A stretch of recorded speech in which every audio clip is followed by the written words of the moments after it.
And now we come to the final deserving.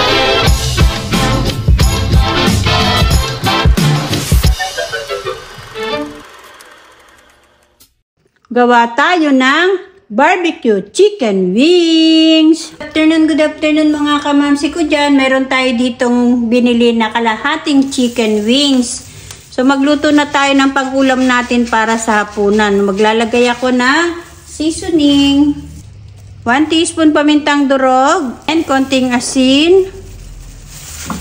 Tsaka natin alamas-lamasin yan para ma-absorb niya talaga yung mga ingredients na inilagay natin.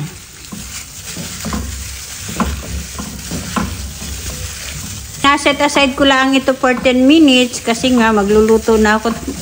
Ulam namin to sa hapunan. So after 10 minutes natin yang isenet aside yung ating manok. So magprito na tayo mga kamamsi. Titimplahan muna natin ito. Gagamit ako ng crispy fry. Depende na sa inyo yan. Tansyahan na yan. And then maglalagay ako ng 1 kutsara na cornstarch. 2 kutsara na all-purpose flour. And then pagsama-samahin natin yan. Yan lang yan. Diyan ko na yan pinagsama-sama para isang hugasin lamang. O, sinong relate dyan? Sinong relate para walang hugasin ay ganyan ang nagawa? Nanay na nanay talaga, di ba?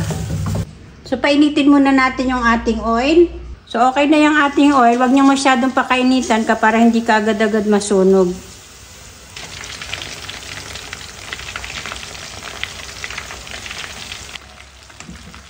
Golden brown na yung ating piniprito na manok. Tanggalin na natin. Tapos, salain natin para mawala yung excess oil. So, ayan mga kamamsi, luto na yung ating piniritong manok. Ang sarap ng kainin ay, pero alutuin pa natin yan ng isang beses. Maglagay tayo ng ganito kaliit na buttercup. Kung wala kayong buttercup, pwede naman po yung star margarine. I-melt muna natin yung ating buttercup. And then, lagay na natin yung 2 cloves of garlic. Ketchup. Konting oyster sauce. 1 teaspoon na soy sauce.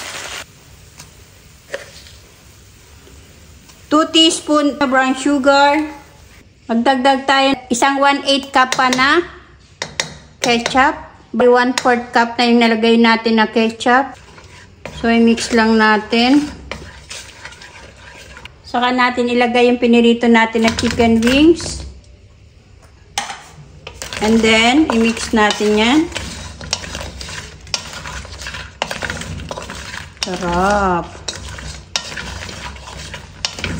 So, i-mix-mix lang natin yan para ma-coated niya yung ating chicken.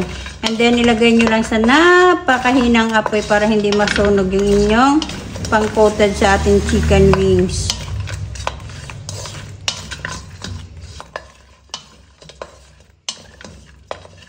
So, tamang-tama lang yung ating sauce mga kamamsi. Ayan na mga kamamsi, luto na ang ating barbecue chicken wings. Ito na mga kamamsi ang ating barbecue chicken wings.